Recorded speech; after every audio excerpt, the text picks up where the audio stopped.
সত্যি তিনি যেন আছেন আমাদের সকলের হৃদয়ের অভ্যন্তরে। কি আশ্চর্য তার সৃষ্টি! আমরা যেখানেই থাকি, যে পরিস্থিতিতেই না থাকি, প্রতিটি মুহূর্তের অভিজ্ঞতার বর্ণনা তার কোনো না কোনো রচনার মাধ্যমে উপলব্ধি করতে পারি।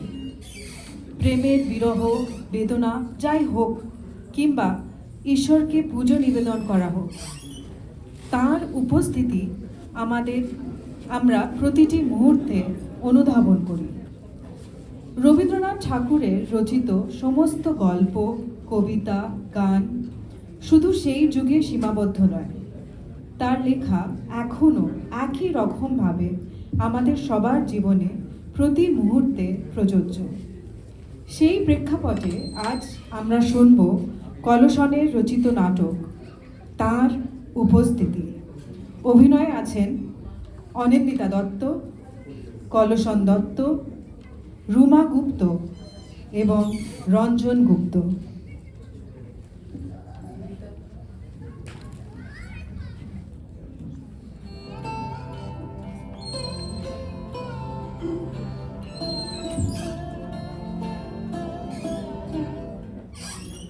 ছোটবেলা থেকে রবীন্দ্রনাথের গান শুনতে বা কবিতা পড়তে ভালো লাগতো অভিকের। খুব ছোটবেলাতে বুঝতো না অধিকাংশ গানের মানে, তবু শুনতে ভালো লাগতো।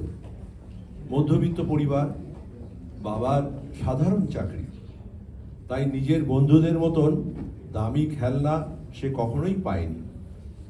বলাই বাহুল্য, সে নিজেও কখনো চায়নি। ছোট থেকেই যা চায় অভিক তা মুখ ফুটে বলতে পারে না, শুধু শুনতে চাইতো রবি ঠাকুরের গান। পড়াশোনায় বেশ মেধাবী ছাত্র অভিক। মাধ্যমিক আর উচ্চ মাধ্যমিক দুটি পরীক্ষাই কৃতিত্বের সঙ্গে উত্তীর্ণ হয়েছিল। কলকাতার একটি ভালো কলেজে পড়ার সুযোগও পায়। অভিকের একটা নিজস্ব জগৎ ছিল। সেই জগতে বন্ধুর সংখ্যা বরাবরই কম। কলেজে ঢোকার পর কম বন্ধু নিয়ে শান্তভাবে চলা তার জীবনে হঠাৎ এক অপ্রত্যাশিত পরিবর্তন ঘটল। কলেজের র্যাগিংয়ের সময় সিনিয়ররা যাকে খুশি ধরে গান, কবিতা বা তাদের যা ইচ্ছে তাই করতে বলতো। অকারণে এই শাস্তির কোনো কারণ অভিক খুঁজে পেত না।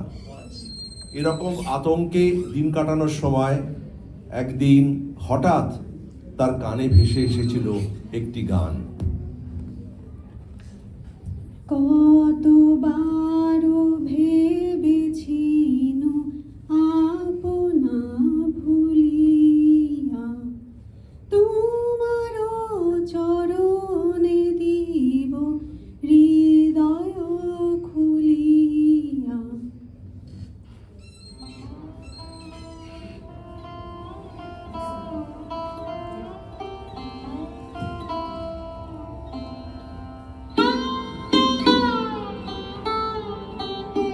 শ্রাবণী অভিকেরই ক্লাসে পড়ে মেয়েটি। বাড়ি বালিগঞ্জে, বাবার বিরাট ব্যবসা। এর আগে শ্রাবণীকে কয়েকবার দেখেছে অভিক। গাড়ি করে কলেজে আসে, নিজের মতন থাকে, আর মুখে একটা টিপিক্যাল দক্ষিণ কলকাতার অহংকারী ছাপ সদা বিরাজ করে। তাই কথা বলার সাহস অভিক কখনো করেনি। কিন্তু আজ কেমন যেন মন্ত্রমুগ্ধের মতন চোখটা আটকে গেল তার। কি অসাধারণ! কাহারে হেরিলাম? সে কি সত্য, সে কি মায়া, সে কি কায়া, সে কি সুবর্ণ কিরণে রঞ্জিত ছায়া। সেদিন ক্লাস শেষ হওয়ার পর সারাদিনের সঞ্চিত সাহস নিয়ে অভিক জিজ্ঞাসা করেছিল, তুমি তুমি কি কোথাও গান শিখেছ? আমি তো শিখি না, আমি তো শেখাই। তুই শিখবি? না না না, মানে আমি। ভয় নেই, জোর করে শেখাবো না, ইয়ার্কি মারছিলাম। না, গান শিখিনি আর শেখাইও না। তবে রবি ঠাকুরের গান আমার গাইতে ভালো লাগে। নাম কি? কার? ও সরি সরি, অভিক, অভিক সেনগুপ্ত। তোমার নাম তো শ্রাবণী, তাই তো? না না না, মানে যখন ওই সিনিয়রদের বললে তখনই জানলাম। বাবা, ভালো মেমোরি দেখছি তোর। শুরু হলো কথোপকথন। গড়িয়ে গেল দিন, কাটলো মাস, অচিরেই গড়ে উঠল এক নিবিড় বন্ধুত্বের সম্পর্ক। কবে যে তুমি থেকে তুই হলো শ্রাবণী, তা অভিক নিজেও খেয়াল করলো না। তাদের গল্পের অনেকটা অংশ ঘিরে থাকতেন রবীন্দ্রনাথ। আলোচনা তর্কে বেশ কাটছিল দিনগুলো। একদিন বহে নিরন্তর অনন্ত আনন্দ ধারা, বহে নিরন্তর কি ব্যাপার রে? অনন্ত আনন্দ এত উৎফুল্ল হওয়ার কারণ কি? আনন্দ লোকে আরে হেয়ালি না করে পরিষ্কার করে বলবি। চাকরি কার? আমার দাদা অনেক ধরে চেষ্টা করছিল জানিস। এতদিন পর ভাগ্যের অধিষ্ঠাত্রী দেবী মুখ তুলে চেয়েছেন।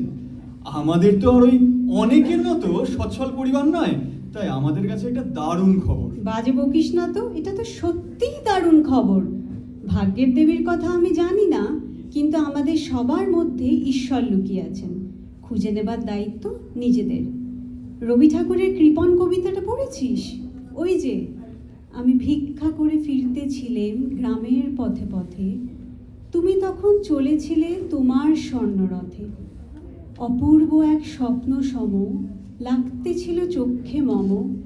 কি বিচিত্র শোভা তোমার, কি বিচিত্র সাজ। আমি মনে ভাবতেছিলেম এ কোন মহারাজ। যা বলেছিস। কেন সেই গানটা? আমার হিয়ার মাঝে লুকিয়েছিলে। সব বুঝলাম, তবে এইবার কিছু না খেলে আমার ভিতরের ক্ষুধার দেবী আমায় ক্ষমা করবে না। চল কিছু খাওয়া যাক। আবার কোনো কোনো দিন তাদের কেটে যেত রবীন্দ্রনাথের লেখা বিশ্লেষণ করার তর্কে। কখনো গানের ভাবার্থ, কখনো বা গল্পের রূঢ়তা। অভিকের যে কি ভালো লাগতো সেই সব, কারুর সামনে সে তা প্রকাশ করতে পারতো না। তর্কের মধ্যেও কত আনন্দ। এই বিষয়ে তোর সাথে আমি কোনোদিনই মতের মিল হতে পারবে না। তা না হওয়াই ভালো। আজকাল এই গানটা ভক্তিগীতি হিসেবেই লোকে বেশি শোনে। স্বামীজির এটা ফেভারিট রবীন্দ্রসঙ্গীত। আচ্ছা, তাহলে এই লাইনটা শোন। কখনো বিপথে যদি ভ্রমিতে চাহে এরিদি, অমনি মুখ হেরি সরমেশে হয় সারা, তোমারে করিয়াছি জীবনের ধ্রুবতারা। এই গানটি কবি নিজের অত্যন্ত প্রিয় নতুন বৌঠানের উদ্দেশ্যে লিখেছিলেন। এত সুন্দর প্রেমের লাইন ভক্তিগীতি হিসেবে কি করে মানায় বলতো? দৃষ্টিভঙ্গিটা পাল্টা, এটা তো ঈশ্বরের ক্ষেত্রেও প্রযোজ্য। আচ্ছা, তাহলে মাঝে মাঝে তব দেখা পাই, চিরদিন কেন পাই না। এই যে তুই এখন চলে যাবি, তারপর কাল নয় পরশু নয় সেই সোমবার গিয়ে তোর দেখা পাবো। সেই ক্ষেত্রে কি প্রযোজ্য নয়? কি বলতে চাস বলতো তুই?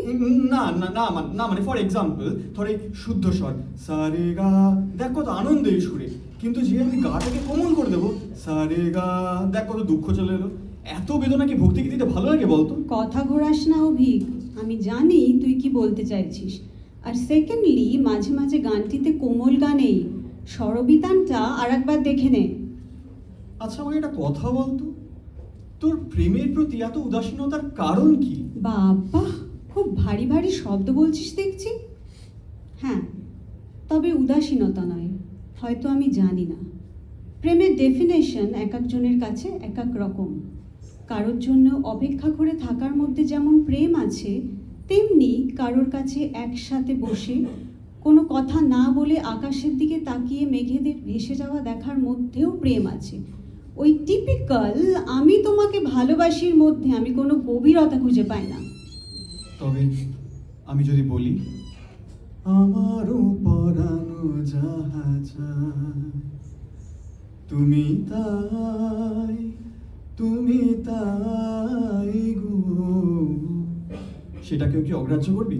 বাই এনি চান্স তুই কি আমাকে প্রপোজ করছিস? এর থেকে ভালো প্রকাশভঙ্গি তো আমার জানা নেই।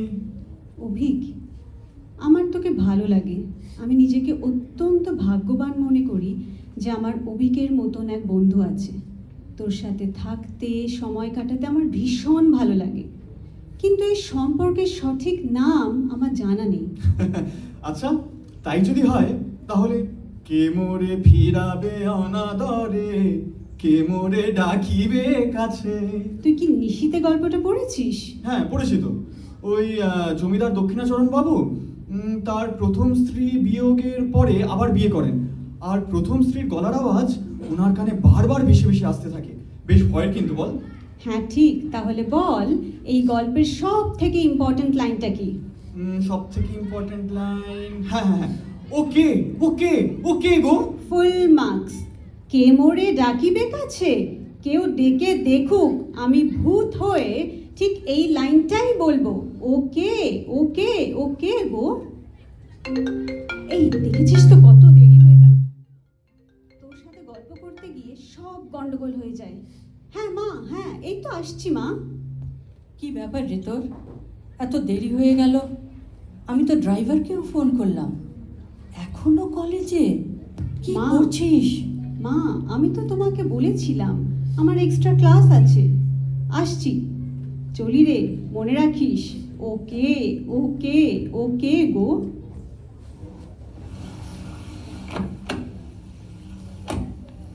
অভিক কিছুক্ষণ চুপ করে বসে থাকলো। শেষের এই কথাটা তাকে ভাবিয়ে দিয়ে গেল।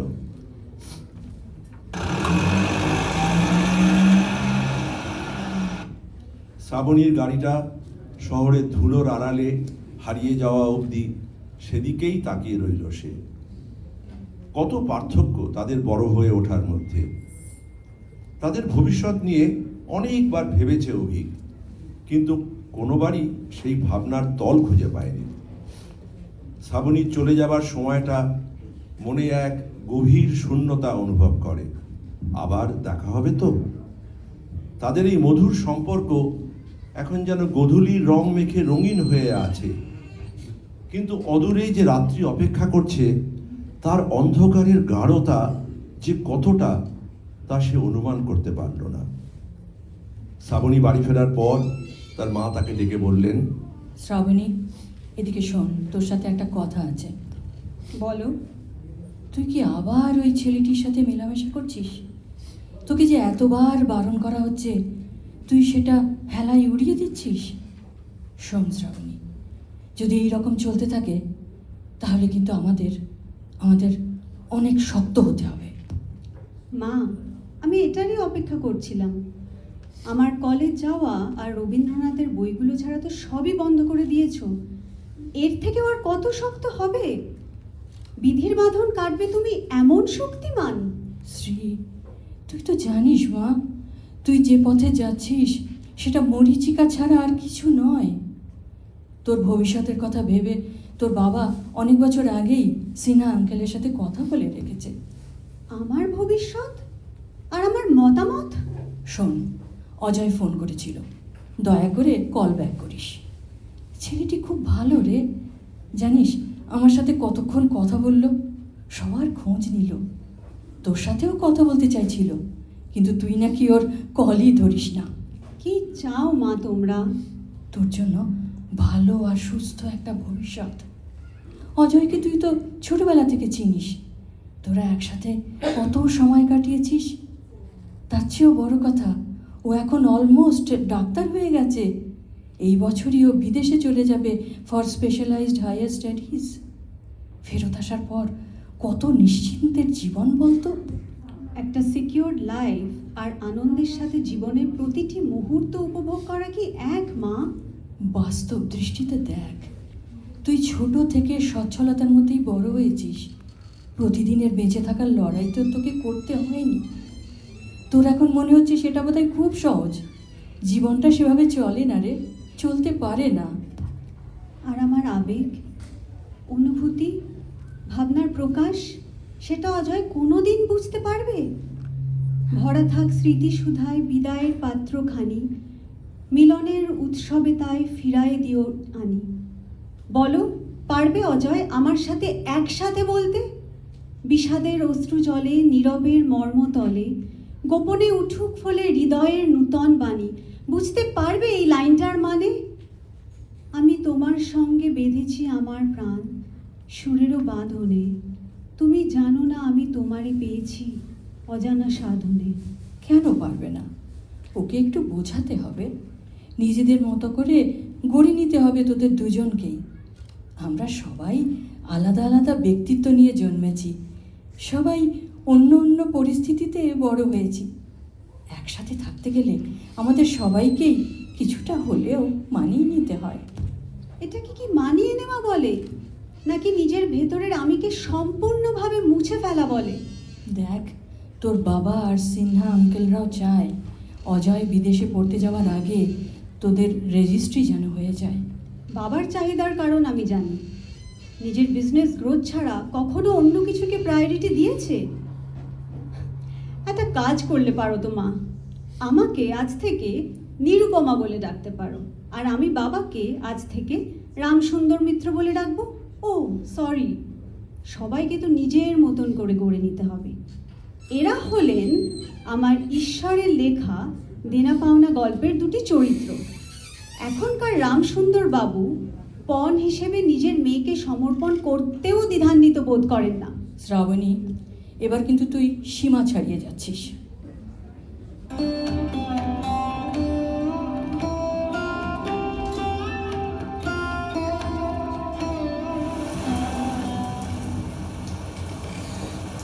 বর্ষার এক সকাল, গতকাল রাত থেকেই অবিরাম কেঁদে চলেছে আকাশ। ঘড়ির কাঁটায় সকাল হলেও আজ সূর্য পৃথিবীতে প্রবেশের অনুমতি পায়নি। পাশের বাড়ির ছাদের পাঁচিলে একটা ভেজা কাক ক্রমাগত ভিজতে ভিজতে কিসের যেন প্রায়শ্চিত্ত করছে। জানলার ধারে বসে নরম হাওয়ায় ভেসে আসা বৃষ্টির ছাঁট উপেক্ষা করে এক মনে তাকিয়েছিল সেই দিকে শ্রাবণী। সেও সেই প্রায়শ্চিত্তের অংশীদার হতে চায়।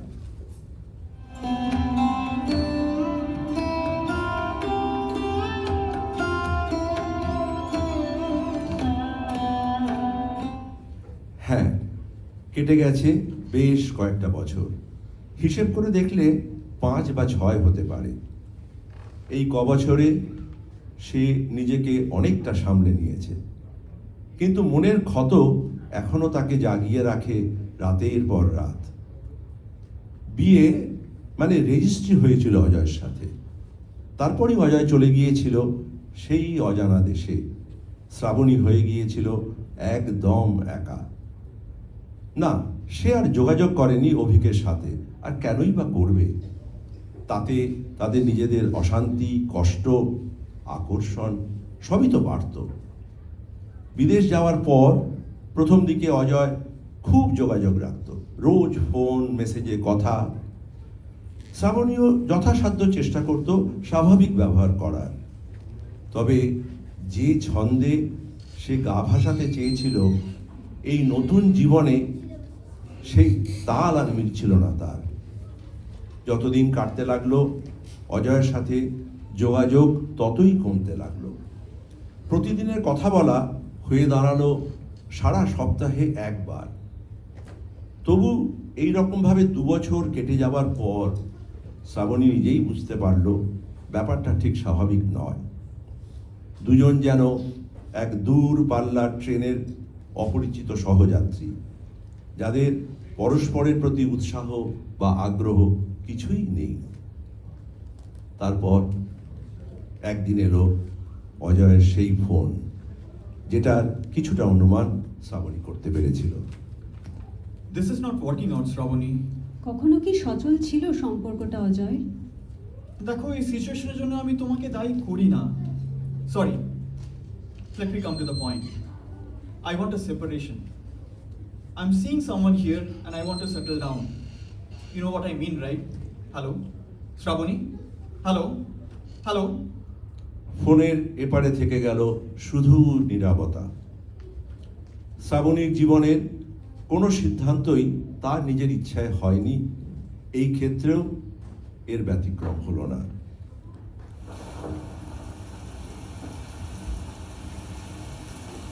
আজ এতদিন পরে তার সেই সব কথা মনে করে বৃষ্টি ভেজা মুখে ফুটে উঠল এক বিদ্রূপের হাসির ঝিলিক। এমন সময় ঘরে মা এসে দাঁড়ালেন। শ্রাবণী, তোর আজ কখন বেরোনো বলতো? আমি সেই অনুযায়ী খাবারের ব্যবস্থা করব। কি রে, বলেছিলি না তোর এনজিওর কোথায় একটা ইভেন্ট আছে আজ? বলছি, তার আগে বলো, রবীন্দ্রনাথের প্রায়শ্চিত্ত পড়েছ? পড়েছিলাম হয়তো, গল্পের নাম শুনে মনে পড়া মুশকিল। আচ্ছা, একটা হিন্ট দিচ্ছি। প্রধান চরিত্র অনাথ বন্ধু, আর অনাথ বন্ধুর স্ত্রীর নাম বিন্দুবাসিনী। দাঁড়া, মনে পড়েছে। অনাথ বন্ধু তো ঘর জামাই ছিল, তারপর একদিন শ্বশুরবাড়ি থেকে চুরি করে বিদেশে পালিয়ে যায়। হ্যাঁ, এর কয়েক বছর পর এক মেম সাহেবকে বিয়ে করে নিয়ে আসে, এই তো? ভালোই তো মনে আছে। এ কি, এতে আবার চোখ ভিজে আসার কি হলো? মাগো, যদি কখনো সম্ভব হয় আমাকে ক্ষমা করিস মা। ক্ষমা? কি যে বলো! আমি তো তোমাদের কাছে চিরকালের ঋণী হয়ে থাকবো। রবীন্দ্রনাথের গল্প পড়ে যে আনন্দ, রবীন্দ্রনাথের গল্পের মধ্যে বেঁচে থাকা তার চেয়ে ঢের বেশি আনন্দের। কখনো আমি চারুলতা, কখনো নিরুপমা, বা কখনো বিন্দুবাসিনী। যাই হোক, আমি বেরোচ্ছি, রাস্তায় কিছু খেয়ে নেব। এই বলে ঘর থেকে বেরিয়ে গেল শ্রাবণী। মা বসে রইলেন খাটের উপর মাথা নিচু করে। শ্রাবণী এখন স্বাধীন, একটি এনজিওর সাথে যুক্ত। বাকি জীবনটা সে সেবা করে কাটানোর সিদ্ধান্ত নিয়েছে।